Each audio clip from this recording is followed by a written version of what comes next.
দাঁড়ান দাঁড়ান, আজকে আপনার যদি হাসি না আসে, সত্যি আজকে এমবি ফেরত। এই ভিডিওটা দেখেন, যদি হাসতে হাসতে আপনার ফ্ল্যাটের ব্যথা না হয়, তাহলে একটা কমেন্টে আজে বাজে কিছু বলে দেন। দোকানদার ভাই না? দোকানদার ভাই, আপনি কাক ফোন মারছেন? ওই যে বিশুদ্ধবার দিন যে তোমার ঘর থেকে ফিরিস নিয়ে এলাম, হে বুড়ি আমি ফোন ধরছি। হ্যাঁ হ্যাঁ হ্যাঁ হ্যাঁ, শুনছি কোন। কই মানে কি ফিরিস আইনা রাখতে না গেলাম, হ্যাঁ হ্যাঁ। ফ্রিজের মধ্যে কলা থে দিছি। আচ্ছা।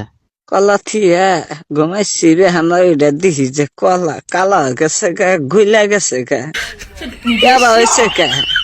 ফ্রিজের মধ্যে আপনি কলা থা দিয়েছেন কে? কলা ফ্রিজের মধ্যে রাখলে তো ওইরকমই হবো। কেন ফ্রিজ ঠিক করে যাবো না?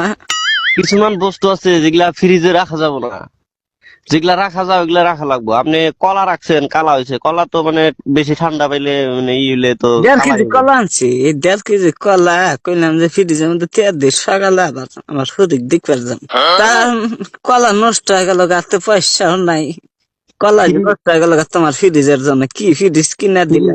ফ্রিজের ভিতরে মাসে কাঁচা সবজি বাড়ি থেকে কিনে নিয়ে, বাজার থেকে কিনে নেয়, ওগুলা রাখে। তারপরে ধরেন কিছুমান মানুষে কাঁচা মাংস রাখে, ভাত রান্দা বেশি হইলে রাইতে ওইগুলা রাখে, তরকারি রাখে। আপনি কলা রাখতে কেন গেছেন? আপেল রাখলে কিছু হবো না, কলা রাখলে তো কালাই হবো। আবার এই যে যাওয়া যাইতে হম হম। বিস্কুট খেয়ে দিছি। আচ্ছা। এই বিস্কুট একবারে গইলা পাতলা পায়খানা নাগাল হয়ে গেছে গা।